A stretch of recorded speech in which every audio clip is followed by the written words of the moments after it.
नमस्कार, मेरा नाम सौरभ शुक्ला और आप देख रहे हैं न्यूज़ 18।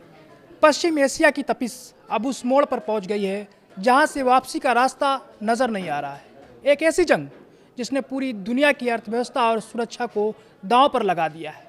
उसे लेकर ईरान ने अब तक का सबसे बड़ा और खौफनाक ऐलान कर दिया है। ईरान की सबसे ताकतवर सेना IRGC के दिग्गज मेजर जनरल मोहसिन रजाई ने दहाड़ते हुए बहुत बड़ा ऐलान किया है।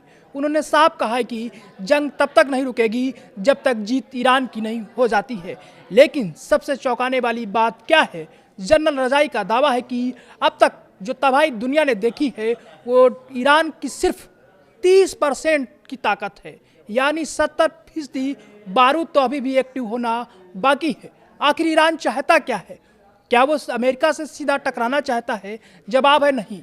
खुफिया रिपोर्ट्स और CNN न्यूज़ 18 को मिली एक्सक्लूसिव जानकारी के मुताबिक ईरान एक बेहद खतरनाक लॉन्ग टर्म स्ट्रेटजी पर काम कर रहा है। ईरान का मकसद अमेरिका को युद्ध के मैदान में हराना नहीं, बल्कि उसे आर्थिक और सैन्य रूप से थका देना है। ईरान चाहता है कि खाड़ी देशों में अमेरिका की मौजूदगी इतनी महंगी हो और थकाऊ हो जाए कि वो वाशिंगटन खुद अपनी सेना वापस बुलाने पर मजबूर हो जाए। ये एक साइकोलॉजिकल वारफेयर है जिसमें ईरान अपने मिसाइलों के अनंत भंडार का इस्तेमाल कर रहा है। अब सवाल उठता है कि ये जंग कब और कैसे आगे बढ़ेगी। IRGC की प्लानिंग क्या है, हम इस पर बात करेंगे। IRGC की प्लानिंग के मुताबिक ईरान 3 मोर्चों से अटैक की तैयारी कर रहा है। ईरान ने संकेत दिया है कि उसके पास ऐसी तकनीक है जो खाड़ी में तैनात अमेरिकी निगरानी प्रणाली को अंधा कर सकती है।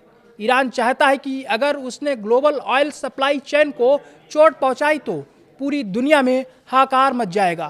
तेल संकट के जरिए अमेरिका पर दबाव बनाना ईरान का सबसे बड़ा हथियार है।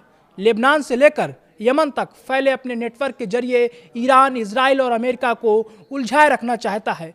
जनरल रजाई के मुताबिक उनके पास मिसाइलों का ऐसा जखीरा है जो कभी खत्म नहीं होगा। ये सीधी चेतावनी है कि अगर दबाव बढ़ा तो ईरान अपना रेड कारपेट बिछाने में देर नहीं करेगा। इस महायुद्ध के बीच ईरान ने भारत को भी एक बड़ा और खुला ऑफर दिया है।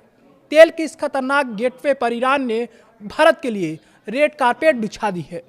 ईरान के रणनीतिकार मुस्तफा की तरफ से आई इस मैसेज ने कूटनीतिक गलियारों में हलचल तेज कर दी है।